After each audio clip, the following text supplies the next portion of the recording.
أشهد أن لا إله إلا الله وحده لا شريك له وأشهد أن محمدا عبده ورسوله أما بعد فأعوذ بالله من الشيطان الرجيم بسم الله الرحمن الرحيم الحمد لله رب العالمين الرحمن الرحيم مالك يوم الدين إياك نعبد وإياك نستعين اهدنا الصراط المستقيم صراط الذين أنعمت عليهم غير المغضوب عليهم ولا الضالين.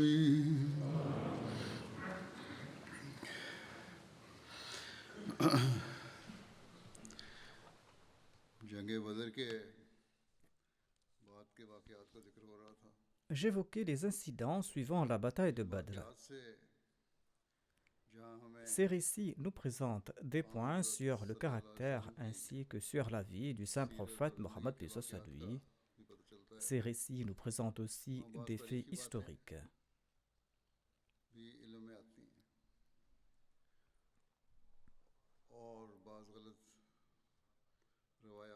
Ces récits mettent aussi en exergue certains récits erronés à ceux qui souhaitent étudier l'histoire, des récits qui donnent une image négative de l'islam aux non-musulmans.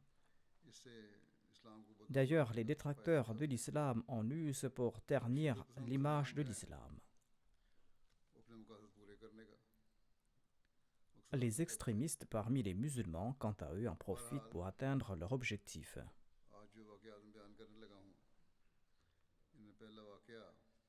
Le premier récit que j'évoquerai aujourd'hui concerne Omer bin Wahab. Omer bin Wahab s'était rendu à Médine de la Mecque dans le but d'assassiner le saint prophète Mohammed paix soit lui, après la bataille de Badr et après l'échec des polythéistes.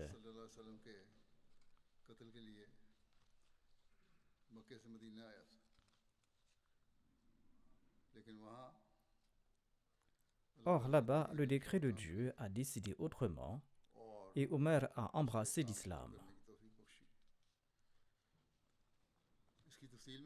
Voici les détails à ce propos.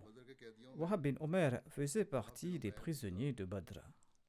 Il a embrassé l'islam par la suite. Il avait été capturé par Rifa bin Rafi. Omer bin Wahab, son père, était un des chefs des Mécois. Omer bin Wahab avait âprement persécuté le saint prophète Mohammed paix soit sur lui et les musulmans à la Mecque.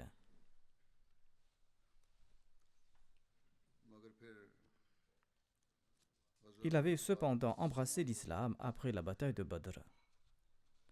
Voici les détails de cet événement. Avant d'embrasser l'islam, Omer et Safwan bin Umayya étaient assis dans le Hatim, c'est-à-dire dans la zone semi-circulaire située à l'intérieur de l'enceinte de la Kaaba.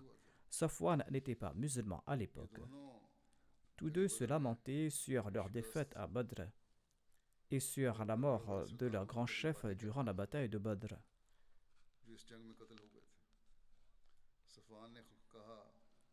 Safwan a déclaré: après le trépas de ses chefs, la vie perd sa raison d'être. Omer a répliqué: par Dieu, c'est bel et bien vrai.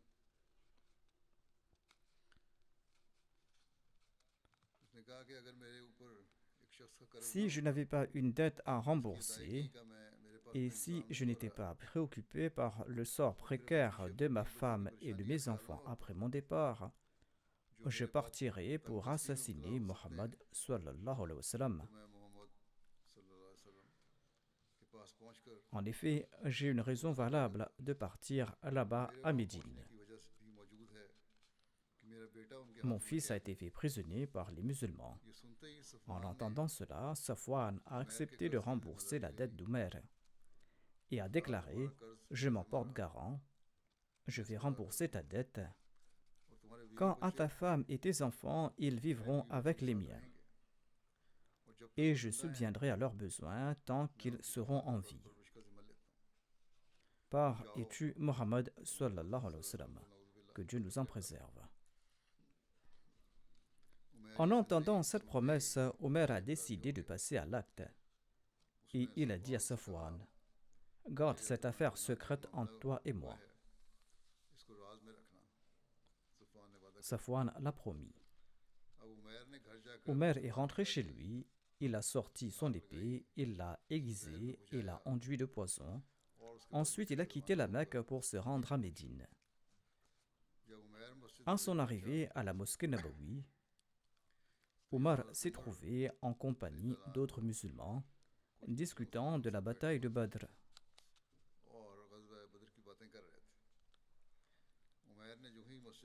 Omar a observé Omer plaçant son chameau devant la porte de la mosquée du prophète, descendant ensuite de l'animal, l'épée à la main. À ce spectacle, Omar a réagi en disant « À l'ennemi de Dieu, Omer bin Wahab est venu avec de mauvaises intentions. » Omar s'est levé immédiatement et s'est rendu auprès du saint prophète Mohammed lui dans sa chambre et a déclaré « Ô messager de Dieu, Omer bin Wahab, l'ennemi de Dieu, est arrivé avec son épée dégainée. L'envoyé d'Allah, sallallahu alayhi wa sallam, a répondu « Apporte-le-moi. » Omar s'est dirigé directement vers Omer et il l'a pris en tenant la sangle de son épée qui traînait autour de son cou. Omar a dit à ces musulmans ansari présents avec lui « Venez avec moi auprès du messager d'Allah sallallahu alayhi wa sallam et placez-vous tout près de l'envoyé d'Allah, paix soit sur lui.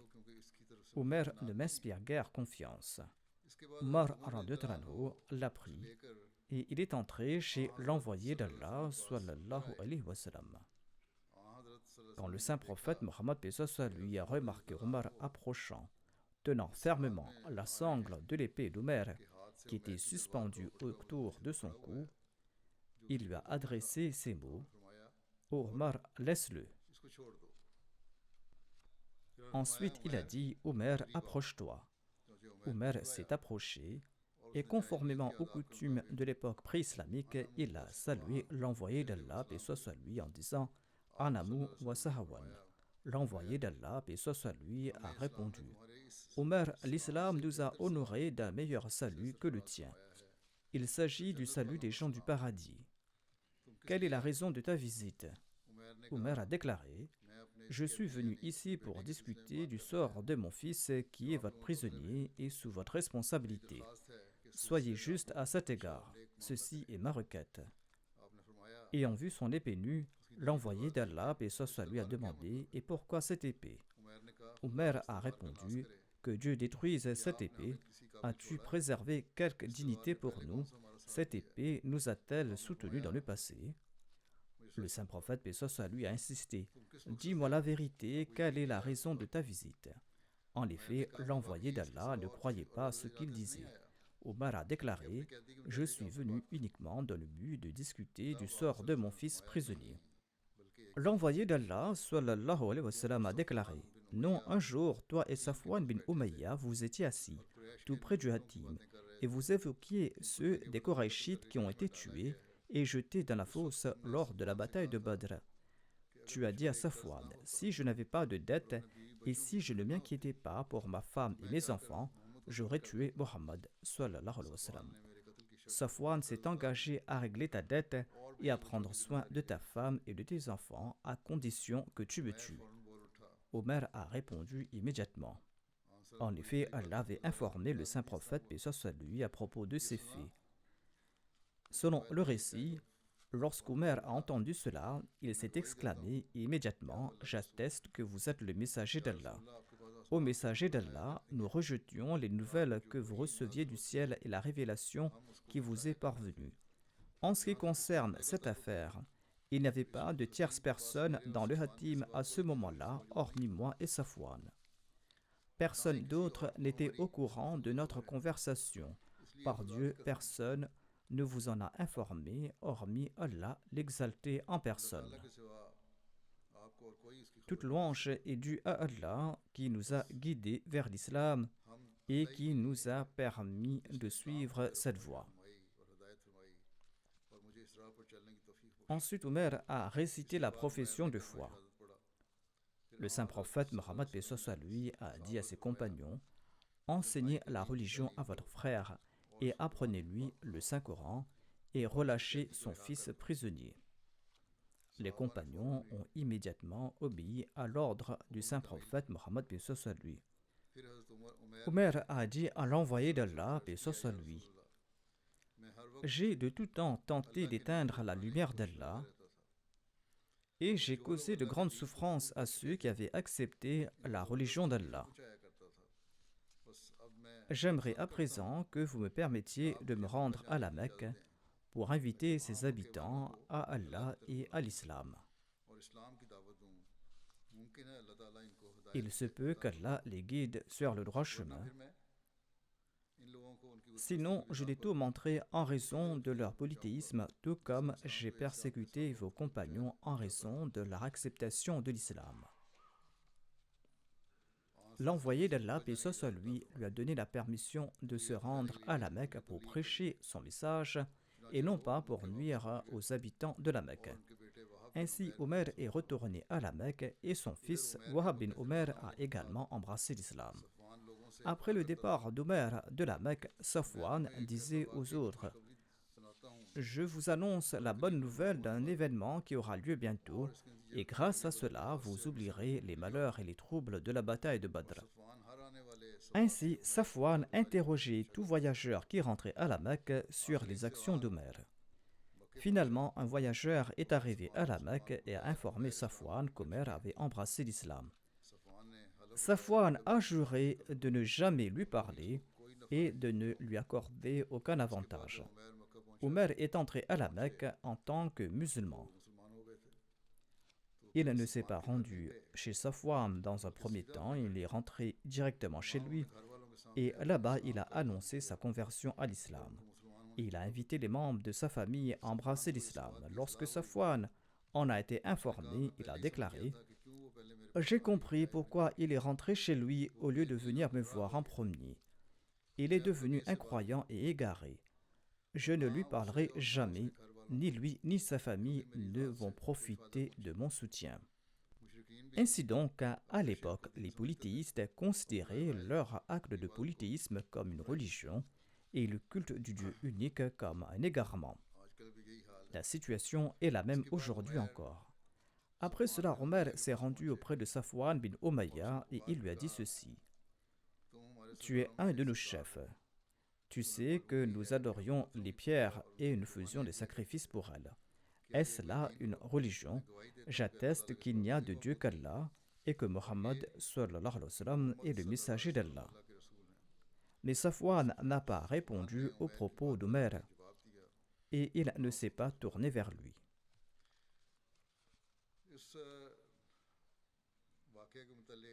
Dans son ouvrage Sirat Khatamun Nabiyyin, Hazrat Mirza Bashir Ahmad Sahib a commenté sur cet incident en ces termes: les mécréants de la Mecque, qui jusqu'à présent combattaient sur la base d'une force et d'une arrogance apparente, ont eu recours au complot et aux conspirations, après avoir été vaincus par les musulmans dans une arène ouverte.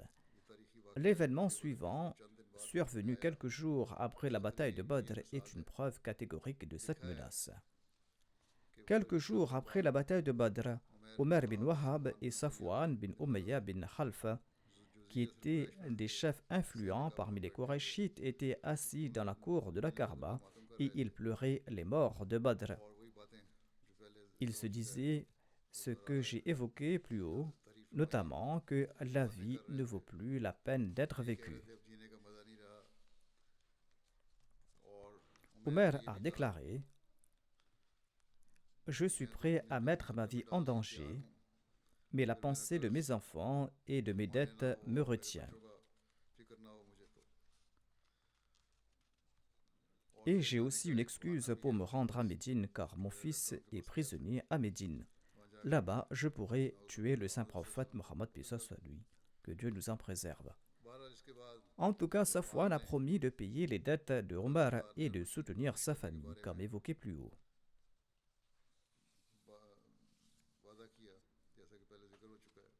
En rentrant chez lui, Omar a fait bouillir une épée dans du poison. Ensuite, il est parti de la Mecque. Lorsqu'il est arrivé à Médine, Omar, radhiyallahu anhu, qui était très vigilant, s'est inquiété de sa présence. Il s'est rendu immédiatement chez le saint prophète Mohammed paix soit sur lui pour l'informer que Omar était venu et qu'il était inquiet à son sujet. Le saint prophète Mohammed paix soit sur lui lui a ordonné d'amener Omar. Omar est parti le prendre, non sans avoir dit aux compagnons qu'il allait amener Omar pour rencontrer le saint prophète Mohammed paix soit sur lui. Cependant, il avait des doutes sur ses intentions et ses compagnons devraient s'asseoir en compagnie du saint prophète Mohammed paix soit sur lui et demeurer vigilants. Après cela, Omar a présenté Omer en présence du saint prophète paix soit sur lui. L'envoyé d'Allah lui a demandé gentiment de s'asseoir à côté de lui et lui a dit « Quelle est la raison de ta visite ?» Omar a répondu « Mon fils est votre prisonnier et je suis venu obtenir sa libération. » Le saint prophète a demandé « Pourquoi donc cette épée à l'épaule ?» Il a répondu « Vous me demandez à propos de cette épée. Les épées nous ont-elles aidés à Badr ?» Il avait recours à des ruses dans ses propos. Et le saint prophète paix soit sur lui a insisté « Dis-moi la vérité sur la raison de ta visite. » Omar a répondu « Comme je viens de le dire, je suis venu ici pour la libération de mon fils. » Le saint prophète Mohammed paix soit sur lui a dit « En d'autres termes, tu n'as pas ourdi de complot avec Safwan dans la cour de la Kaaba. » Omer était déconcerté, mais il a pu se ressaisir et a déclaré « Je n'ai rien comploté. » L'envoyé d'Allah paix soit sur lui a demandé « N'as-tu pas comploté mon assassinat ? Sache que Dieu ne te permettra pas de me toucher. » Omer est entré dans un état de profonde réflexion et a répondu « Vous dites la vérité, nous avons ourdi un complot comme vous l'avez dit. Il semble cependant que Dieu est avec vous et qu'il vous a informé de nos intentions, car il n'y avait pas de troisième personne parmi nous lorsque Safwan et moi discutions de cette question. Peut-être qu'Allah en a fait ainsi afin que je devienne croyant. Je crois en vous d'un cœur sincère. » Le saint prophète, paix soit sur lui, était satisfait de sa conversion et il a dit à ses compagnons « Il est votre frère, présentez-lui les enseignements de l'islam et libérez son fils qui est prisonnier. » Omar bin Wahab est devenu musulman et en peu de temps, il a progressé dans sa foi et dans sa sincérité. Il était tellement captivé par la lumière de la vérité qu'il a insisté que le saint prophète Mohammed paix soit sur lui permette de rentrer à la Mecque afin qu'il puisse y prêcher le message de l'islam. Le saint prophète Mohammed paix soit sur lui a accordé cette permission et une fois arrivé à la Mecque, Omer a converti secrètement de nombreuses personnes grâce à sa fervente prédication. Jour après jour, Safwan attendait avec anxiété la nouvelle de l'assassinat du saint prophète Mohammed paix soit sur lui et il disait aux Qurayshi de se préparer à recevoir une bonne nouvelle, mais il a perdu la tête lorsqu'il a été témoin de ce spectacle. Après la bataille de Badr, un certain nombre d'individus se sont convertis à l'islam, mais de manière hypocrite. Parmi eux se trouvait Abdullah bin Ubay bin Saloul. Le savant Allama ibn Kathir explique ceci dans son commentaire sur les versets 9 et 10 de la Sourate al-Baqarah. Lors de la bataille de Badr, Allah a fait prévaloir son décret et il a honoré l'islam ainsi que les musulmans. Abdullah bin Ubay bin Saloul était le chef de Médine et il était issu de la tribu Banu Khazraj. À l'époque pré-islamique, il était le chef de ces deux tribus, c'est-à-dire les Aws et les Khazraj, et ces tribus l'avaient choisi comme leur chef. C'est-à-dire Abdullah bin Ubay bin Saloul allait être élu le chef de ces deux tribus. Selon un récit, à un moment donné, son peuple faisait confectionner une couronne pour lui. Pendant ce temps, l'islam progressait et son message avait atteint un plus grand nombre d'individus et ces gens se convertissaient à l'islam en grand nombre, le laissant de côté. En conséquence, l'islam et la communauté musulmane étaient pour lui source de frustration. La victoire des musulmans lors de la bataille de Badr lui a fait prendre conscience de l'ascendance de l'islam.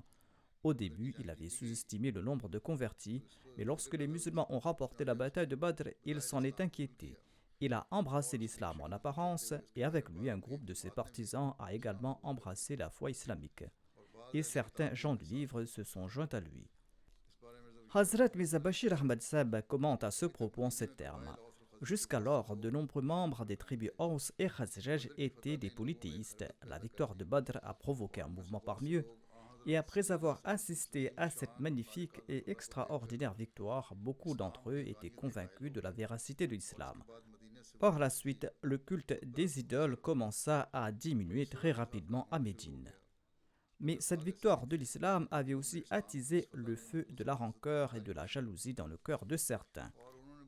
Estimant qu'il n'était pas sage de s'opposer ouvertement, ils avaient embrassé l'islam en apparence, mais de l'intérieur, ils ont cherché à déraciner l'islam et ils se sont joints aux hypocrites. Le plus important de ces individus était Abdullah bin Ubay bin Saloul, le chef très renommé de la tribu Khazraj.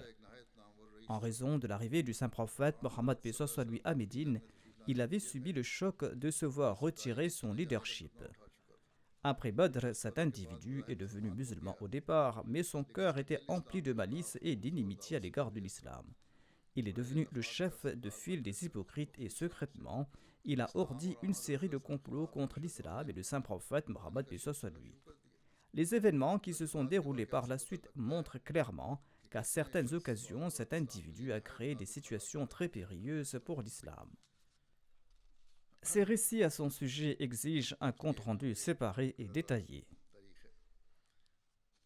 Voici les détails sur la Ghazwa Banu Sulaym, ou l'expédition connue sous le nom de Karkaratul Kurd. Peu de temps après le retour du saint prophète Mohammed P. soit lui de la bataille de Badr, il a su à propos du rassemblement des membres des tribus Banu Sulaym et Banu Ghatfan à l'endroit dit Karkaratul Kurd, où il se préparait à lancer une attaque contre Médine. Karkaratul Kurd est le nom d'une source située dans une plaine aride.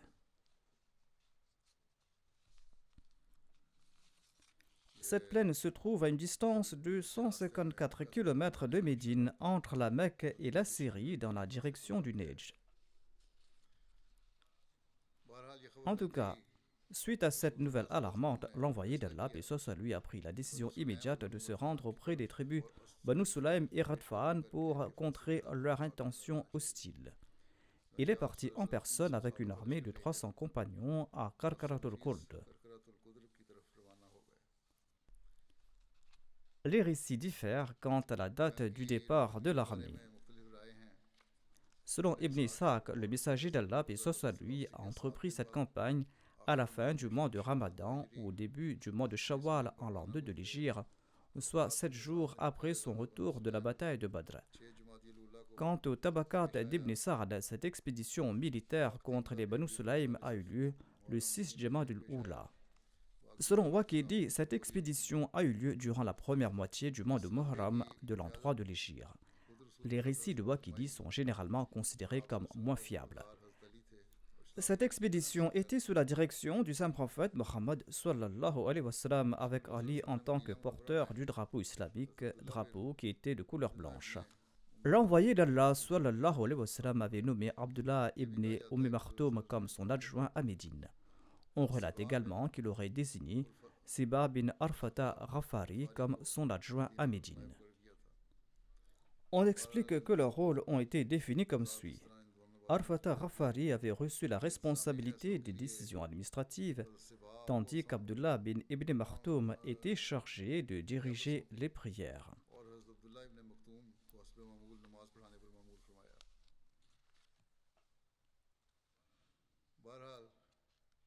En tout cas, l'ennemi a pris connaissance de l'arrivée de l'armée islamique.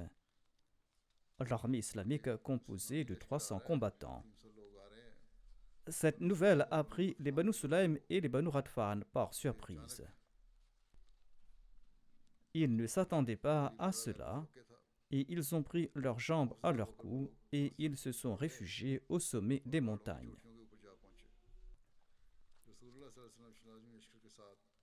Quand l'envoyé d'Allah sallallahu alayhi wa sallam, est arrivé dans la vallée d'Al-Qurd avec son armée, il a découvert des traces de chameaux et des points d'eau, mais aucun ennemi.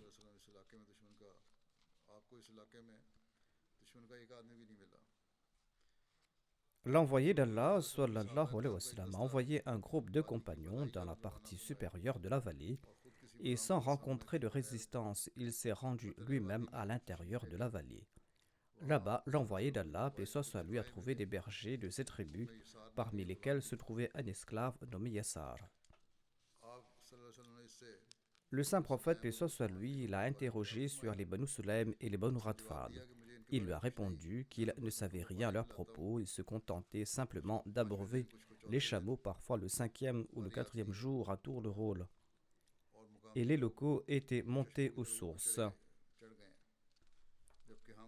Nous nous étions séparés d'eux avec le troupeau de chameaux, a dit l'esclave. Étant donné que ces gens étaient venus avec l'intention de livrer bataille, l'envoyé d'Allah sallallahu alayhi wa sallam, a pris les chameaux et les bergers. Il est resté là-bas 3 nuits. Selon un autre récit, il a passé 10 nuits là-bas.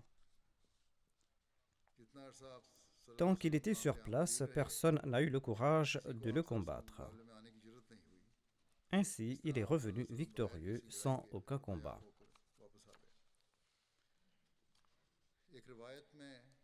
Selon un récit, l'envoyé d'Allah sallallahu alayhi wa sallam, avait reçu 500 chameaux comme butin suite à cette expédition. Étant donné que ces tribus étaient venues se battre et qu'ils avaient abandonné leurs biens conformément aux coutumes de l'époque, il était permis d'en prendre comme butin. Ainsi, ces troupeaux étaient des butins de guerre. L'envoyé d'Allah, paix soit sur lui, a prélevé le khums, 1/5 de ce butin, et il a réparti le reste entre 400 musulmans. Chaque moudjahid a reçu 2 chameaux. Cette armée était composée de 200 moudjahidines. Le berger Yassar faisait partie des butins et l'envoyé d'Allah sallallahu alayhi wa sallam, l'a libéré. L'envoyé d'Allah, paix soit sur lui, est demeuré 15 jours hors de Médine pour cette campagne. Dans son ouvrage Sirat Khatamun Nabiyyin, Hazrat Mirza Bashir Ahmad Sahib commente sur cette campagne en ces termes. Suite à la migration, les Quraysh de la Mecque ont visité les différentes tribus de l'Arabie, transformant bon nombre d'entre eux en ennemis acharnés de l'islam. 2 d'entre elles se démarquaient par leur force et leur nombre. Elles résidaient dans la région centrale de l'Arabie, connue sous le nom du Nejd, et répondaient au nom de Banu Sulaym et de Banu Ghatfan. Les Quraysh de la Mecque avaient cherché à gagner ces 2 tribus à leur cause, en particulier les incitant ainsi à s'opposer aux musulmans. Sir William Muir écrit à ce sujet: les Quraysh ont tourné leur regard vers ce territoire, c'est-à-dire le Nejd, et ont établi des liens plus étroits avec les tribus qui habitaient cette région. Dès lors, l'attitude des Banu Sulaym et des Banu Ghatfan était des plus hostiles envers Muhammad sallallahu alayhi wa sallam. Incités par les Qurayshites et par l'exemple d'Abu Sufyan, ils ont projeté une attaque contre Médine. Ainsi donc, cet orientaliste admet que ces 2 tribus souhaitaient attaquer Médine de concert. Les musulmans avaient donc tout à fait le droit de prendre leurs biens en guise de butin. Hazrat Mirza Bashir Ahmad Sahib ajoute à ce propos: quelques jours après son retour à Médine, suite à la bataille de Badr, le saint prophète Mohammed lui a reçu la nouvelle qu'une grande armée composée des tribus Banu Sulaym et Ghatfan s'est rassemblée à Qarqaratul Qurd avec l'intention d'attaquer Médine. La réception de cette information aussitôt après la bataille de Badr démontre qu'au moment où l'armée des Qurayshites est partie de la Mecque avec l'intention d'attaquer les musulmans, ces mêmes chefs Qurayshites ont dû faire parvenir un message aux tribus Banu Sulaym et Banu Ghatfan, les encourageant à attaquer Médine sur le front opposé. Il est également possible que lorsqu'Abu Sufyan s'est échappé avec sa caravane, il put encourager ces tribus à se soulever contre les musulmans par le biais d'un émissaire. Quoi qu'il en soit, le saint prophète Mohammed paix soit sur lui était à peine revenu à Médine après la bataille de Badr quand il a reçu la terrible nouvelle de l'attaque imminente des tribus Banu Sulaym et Banu Ghatfan contre les musulmans. Des réceptions de cette information, en guise de mesure préventive, le saint prophète Mohammed paix soit sur lui a immédiatement rassemblé une armée de compagnons et s'est dirigé vers le Nejd. Après un voyage éprouvant de plusieurs jours, il est parvenu à Karkara, une plaine désolée située dans une région appelée Al-Qurd, pour découvrir que suite à la nouvelle de l'arrivée imminente des musulmans, les membres des Banu Sulaym et des Banu Ghatfan s'étaient réfugiés dans les montagnes environnantes. Le saint prophète paix soit sur lui envoya un détachement de musulmans à leur recherche et se rendit lui-même au cœur de la vallée sans trouver aucune trace de ces tribus. Cependant, il trouva un grand troupeau de chameaux appartenant à ces tribus qui étaient en train de paître dans la vallée voisine. Et conformément aux lois de la guerre de l'époque, les compagnons ont pris ces troupeaux. Ensuite, le saint prophète Mohammed paix soit sur lui est retourné à Médine. Le berger de ces chameaux était un esclave nommé Yassar. Il a été emmené en captivité avec les chameaux. Il a été profondément influencé par le saint prophète Mohammed paix soit sur lui et par la suite il a embrassé l'islam. Bien que le saint prophète Mohammed paix soit sur lui l'avait libéré comme un acte de bienveillance, Yassar n'a pas quitté le service du saint prophète Mohammed paix soit sur lui jusqu'à son dernier souffle. Le premier Eid al-Fitr des musulmans a eu lieu au cours du mois de Shawwal de la deuxième année de l'Hégire. On rapporte ce qui suit à ce propos. Le saint prophète Mohammed paix soit sur lui a accompli le premier Eid al-Fitr à la fin du Ramadan de la deuxième année de l'Hégire. Il a interrogé ses compagnons sur le sens et le statut de 2 jours traditionnellement célébrés à l'époque de l'ignorance. Les habitants ont expliqué qu'ils célébraient ces jours de la même manière qu'ils le faisaient alors. En réponse, le saint prophète Mohammed paix soit sur lui a déclaré « Allah a fixé 2 jours meilleurs pour la communauté musulmane. » Les compagnons ont enquis avec intérêt quels étaient ces jours. L'envoyé d'Allah paix soit sur lui a répondu « l'Eid al-Fitr et l'Eid al-Adha. Au lieu de jeûner ces jours-là, les musulmans devraient manger, boire et se réjouir durant ces 2 jours.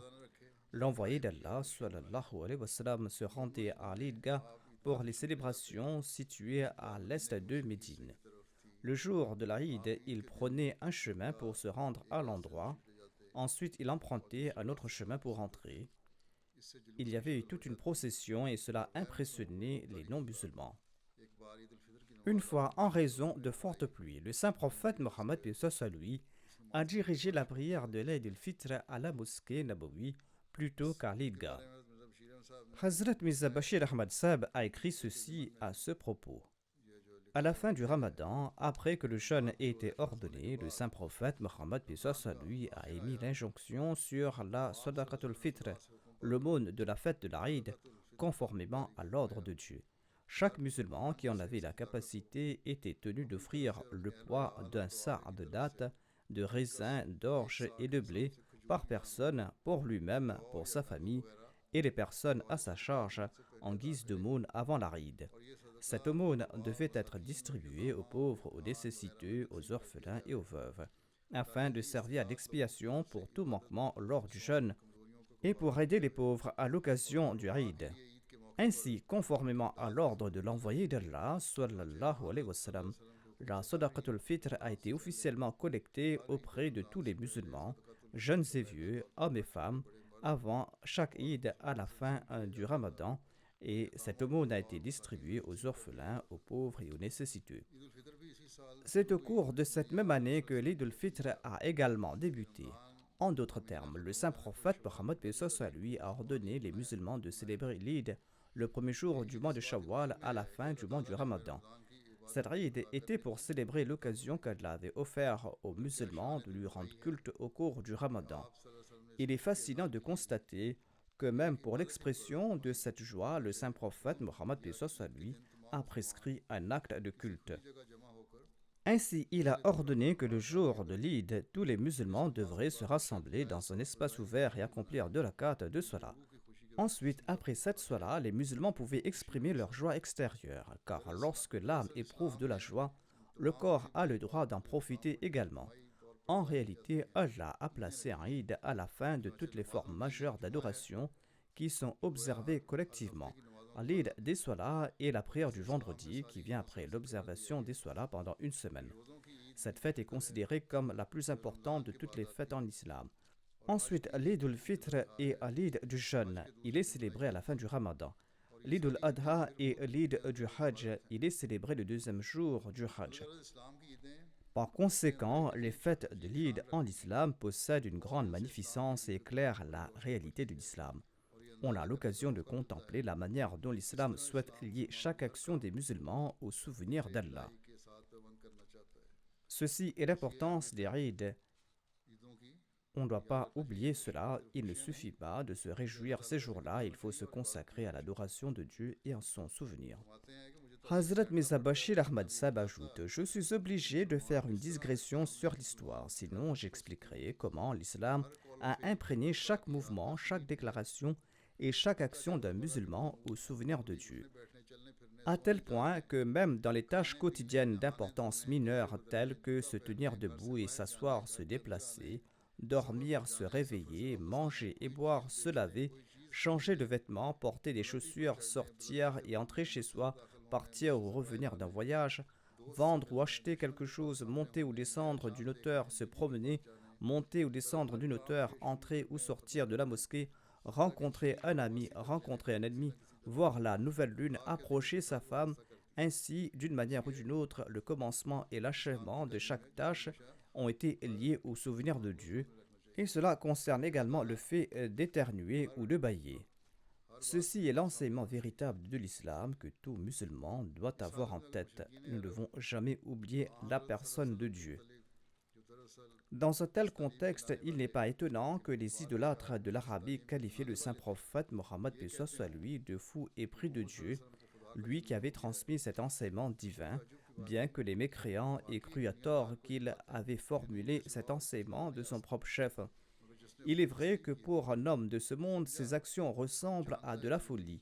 Or, celui qui a compris la réalité de son propre être, c'est qu'il s'agit de l'essence même de la vie. La vraie vie est de se consacrer à tout instant au souvenir de Dieu. On évoque deux événements suspects au cours de cette période après la bataille de Badr et avant la bataille d'Uhud. Même un examen rapide révèle qu'il s'agit clairement d'histoires fabriquées de toutes pièces, des histoires qui sont douteuses. Le premier incident concerne le meurtre d'Asma bint Marwan. Omer bin Adi Khitmi était un compagnon aveugle et le premier musulman de sa tribu, les Banu Khatami. C'était la deuxième année de l'Hégire et il restait 5 nuits avant la fin du Ramadan. Le saint prophète Mohammed paix soit lui aurait envoyé Omer bin Adi Khitmi vers Asma bint Marwan, une juive qui s'était convertie à l'islam et qui était l'épouse de Marsad bin Zayd bin Husn Ansari. Le meurtre d'Asma bint Marwan aurait été commandité parce qu'elle avait insulté l'islam, parce qu'elle incitait les gens contre le saint prophète Mohammed paix soit lui, et parce qu'elle composait des poèmes satiriques à son encontre. Selon un récit, cette femme apportait des vêtements sales à la mosquée du saint prophète Mohammed paix soit lui et les y déposait. Cette histoire a été ajoutée dans le cadre de ce récit. Par ce faire, elle souhaitait tourmenter le saint prophète Mohammed paix soit lui et les musulmans. Omer est entré chez elle la nuit, conformément à l'ordre du saint prophète Mohammed paix soit lui, selon ce récit. Ses enfants dormaient autour d'elle pendant qu'elle allaitait un bébé. Omer la palpa et éloigna cet enfant d'elle. Il plaça ensuite son épée sur sa poitrine avec une grande force, la faisant passer à travers sa taille. Après cet acte, Omer bin Adi retourna à Médine et participa à la prière matinale dirigée par le saint prophète Mohammed paix soit lui. Lorsque le saint prophète paix soit lui se leva après la prière, il remarqua Omer et il lui demanda s'il avait tué la fille de Marwan. Omer répondit affirmativement et demanda s'il avait commis là un péché. D'une part, le récit alléguait que c'est le saint prophète Mohammed lui qui l'avait envoyé pour commettre cet acte, et ici Omer demande s'il avait commis un péché en la tuant.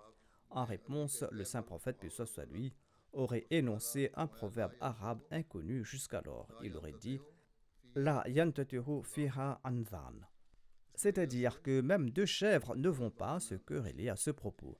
Cela signifie que le meurtre de cette femme était insignifiant et même ceux qui s'opposaient ne diront rien à ce propos.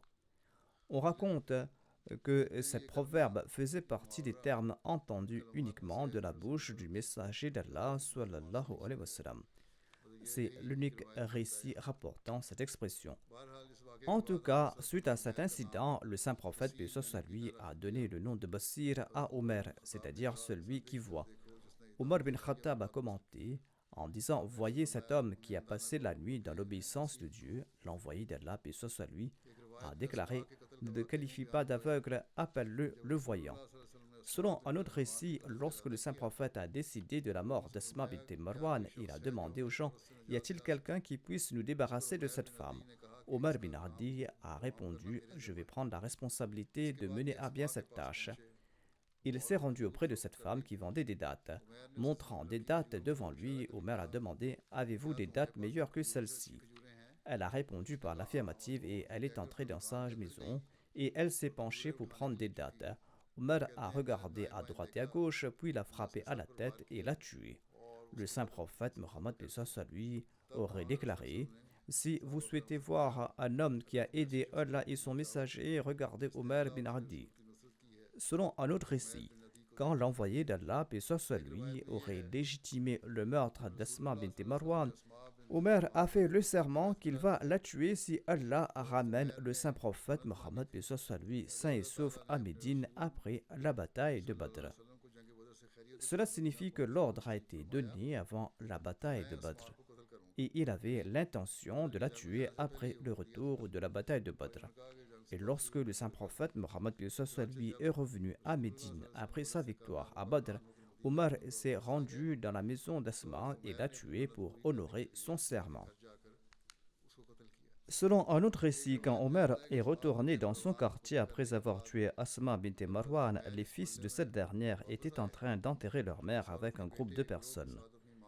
En apercevant Omer, ils lui ont demandé s'il l'avait tué. Il a répondu par l'affirmative et a déclaré « Vous tous complotez contre moi et ne me donnez pas de répit.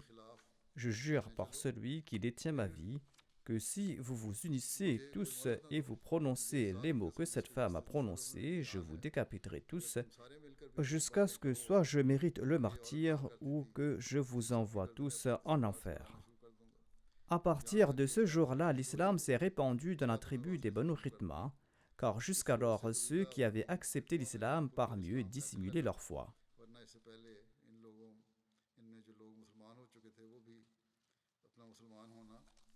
Allama Suhaili, quant à lui, explique que c'était le mari d'Asma qui l'avait tué. Selon Al-Istiab, Omer aurait également tué sa sœur parce qu'elle calomniait le saint prophète Mohammed lui. Cependant, Al-Istiab ne mentionne pas le nom de la sœur d'Omer. Ce sont là les récits qu'on a colportés à ce propos. Cet incident est mentionné dans certains livres d'histoire, mais aucun des 6 livres authentiques de hadith ou d'autres recueils fiables de hadith n'en font mention. En fait, certains auteurs des générations ultérieures ont intégré ces récits fictifs dans leurs écrits, les utilisant même pour justifier des sanctions en cas de blasphème contre le saint prophète Mohammed. Aujourd'hui, certains mollahs utilisent cet argument pour justifier le meurtre de ceux qui déshonorent le saint prophète Mohammed, même si la loi islamique ne prévoit aucune peine pour de tels actes. Et d'ailleurs, ces récits sont fictifs. Une étude critique de cet incident révèle d'abord son caractère peu fiable, comme en témoigne la déclaration d'Allama Albani, qui a qualifié ce récit de pure invention. Dans son livre Silsilatul Ahadith Da'ifa wal Mawdu'a, Allama Nasiruddin Albani mentionne l'un des narrateurs, Mohammed bin Omar Waqidi, qu'il a qualifié de menteur et d'affabulateur. Ibn Moïn l'a également classé parmi les narrateurs faibles. L'analyse rationnelle des événements de ce récit soulève aussi de nombreuses questions. Par exemple, comment ce compagnon a-t-il pu atteindre la maison de cette femme par ses propres moyens malgré sa cécité? On pourrait avancer qu'il connaissait déjà le chemin ou qu'il le fréquentait régulièrement, ce qui lui aurait permis d'estimer correctement sa route. Cependant, comment expliquer qu'il soit parti seul de nuit, qu'il soit arrivé directement à la porte, qu'il soit entré dans sa maison et qu'il ait découvert cette femme? Comment a-t-il su que ses enfants dormaient tout près d'elle? Si l'on suggère qu'il les a sondés un par un, comment se fait-il qu'aucun d'entre eux ne se soit réveillé pendant qu'il le faisait? Comment a-t-il également discerné qu'elle nourrissait un enfant? Et pourquoi, en se rendant compte qu'elle était attaquée, cette femme n'a-t-elle pas tenté de fuir ou de se défendre contre son agresseur aveugle? Selon le récit, l'agresseur avait enlevé de force l'enfant qu'elle nourrissait. Bien qu'il soit aveugle, la femme qui était voyante n'a pas crié et n'a pas résisté. Son mari dormait lui aussi. Ne s'est-il pas rendu compte de rien? Qui plus est, comment ce compagnon aveugle a-t-il pu discerner qui était qui dans la maison sans entendre leur voix? Généralement, les malvoyants reconnaissent les autres à leur voix, et dans ce cas précis, comment a-t-il su qu'il s'agissait bien d'Asma bint Marwan? Selon une autre version de cette histoire, quand la femme est entrée à l'intérieur de sa maison pour prendre des dattes, ce compagnon aveugle a regardé autour de lui et n'a vu personne. Ceci mérite réflexion. Le compagnon était aveugle. Comment a-t-il pu regarder autour de lui? Et comment a-t-il pu dire qu'il avait regardé autour de lui et qu'il n'avait vu personne? A-t-il pu distinguer les dattes devant lui pour pouvoir affirmer qu'elles n'étaient pas bonnes? On pourrait arguer qu'il les a touchées de ses mains. Cela est plausible, mais demeure la question s'il a également observé son environnement. Selon un récit, le compagnon est retourné auprès du saint prophète, paix soit sur lui, pour l'informer qu'il l'a tué. Par la suite, il est retourné sur les lieux et il a découvert ses fils en train de l'enterrer. Comment est-il possible qu'après avoir commis ce meurtre, les fils de la femme soient arrivés si rapidement pour l'enterrer? Tous ces événements se sont déroulés rapidement sans encombre. D'autre part, des recherches menées de notre côté ont mis en lumière des divergences qui remettent en question la véracité de cet incident. La majorité des récits nomment la femme en question Asma bint Marwan, tandis que selon l'auteur d'Al-Istiab, il ne s'agissait pas d'Asma, mais de Bint Adi, la sœur d'Omer. Deuxièmement, le nom de l'agresseur est Omer bin Adi selon la plupart des récits, mais ce nom varie selon les récits. On trouve mention d'Amr bin Adi comme son nom, ou même de Rishmir selon Ibn Durayd. Selon d'autres récits, l'agresseur ne porte aucun de ces noms. On dit que c'est quelqu'un de la tribu de cette femme qui l'a tuée tandis qu'elle vendait des dattes. Selon Ibn Sa'd, le meurtre aurait eu lieu au milieu de la nuit, tandis que la narration de Zarqani affirme que cet incident s'est produit pendant la journée ou en soirée, pendant que la victime vendait des dattes. Des divergences subsistent également quant à l'attaque. La victime a-t-elle été étranglée, poignardée à l'estomac, assassinée pendant son sommeil ou suivie jusqu'à son domicile sous le prétexte d'acheter des dattes avant d'être étranglée? Selon Sirat ibn Hisham, elle serait devenue hypocrite lorsque Abu Ufuk a été tué. Cela indique qu'elle était auparavant musulmane et qu'elle est devenue hypocrite en apprenant le meurtre d'Abu Ufuk. Et si elle était musulmane avant cela, comment a-t-elle pu écrire des poèmes satiriques sur le saint prophète Mohammed et profaner la mosquée? Selon le récit de Waqidi, Omer aurait déclaré: « Ô Allah, j'ai fait un vœu pour ton bien. Si je retourne à Médine avec le saint prophète Mohammed, je tuerai certainement cette femme. » Cependant, selon Daïra Ma'arif Sirat Muhammad Rasulullah, il était aveugle et n'a pas pu participer à la bataille de Badr. En référence à cet incident, le même auteur a cité la déclaration de Waqidi qui affirmait que, malgré sa cécité, il avait pris part à la bataille de Badr. Ainsi donc, ces différents auteurs mélangent ces fausses narrations. Si cet incident n'est pas fictif et fabriqué, pourquoi les livres d'histoire tels que Tarikh et Tabri, Tarikh ibn Kathir et d'autres ne l'ont pas mentionné? Il n'a été que brièvement mentionné dans certains ouvrages tels que At-Tabaqat al-Kubra d'Ibn Sa'd et d'autres ouvrages. Certains ont brièvement mentionné cet incident, mais Waqidi, quant à lui, l'a mentionné en détail. Cet incident n'est pas répertorié dans les recueils de hadith, bien que les auteurs de ces ouvrages aient inclus toutes les narrations attribuées au saint prophète Mohammed sallallahu alayhi wa sallam. Pourquoi donc cet incident n'a-t-il pas été inclus dans ces récits? Selon ce récit, si l'envoyé d'Allah, paix soit sur lui, avait envoyé ce compagnon pour tuer cette femme, pourquoi ce compagnon lui a-t-il demandé s'il serait puni pour son acte, comme je l'ai mentionné précédemment? Si un tel incident avait eu lieu, la communauté juive aurait affirmé que les musulmans avaient enfreint leur traité en tuant Asma bint Marwan, mettant ainsi en péril la paix de Médine. Cependant, les historiens, notamment les auteurs d'Al-Arroud al-Unuf et de Tarikh al-Tabari, sont unanimes pour affirmer que le premier conflit entre les musulmans et le peuple juif a été l'expédition contre les Banu Qaynuqa. Les Juifs n'ont pas réagi suite à cet incident. Ces facteurs prouvent donc que cet incident est très douteux, voire complètement faux. Des mollahs extrémistes ont donné de l'importance à ces incidents et ils ont ainsi terni les beaux enseignements de l'islam. Aujourd'hui, ils fabriquent des histoires similaires afin de mener à bien leurs activités extrémistes contre les Ahmadis. Et ces mollahs incitent les autres à en faire de même. Le deuxième incident est similaire à celui-ci, je le mentionnerai la prochaine fois, Inch'Allah. Son inauthenticité a également été clairement démontrée.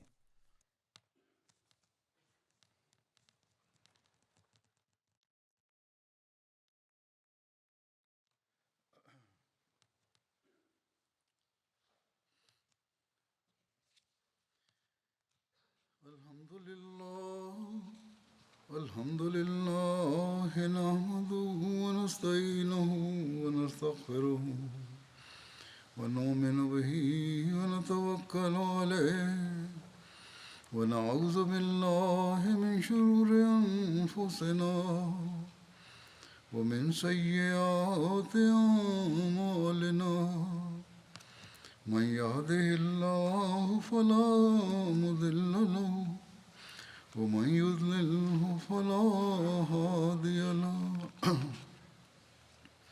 ونشهد أن لا إله إلا الله ونشهد أن محمدا عبده ورسوله عباد الله رحمكم الله إن الله يأمر بالعدل والإحسان وإيتاء ذي القربى وينهى عن الفحشاء والمنكر والبغي يعظكم لعلكم تذكرون اذكروا الله يذكركم وادعوه يستجب لكم ولذكر الله أكبر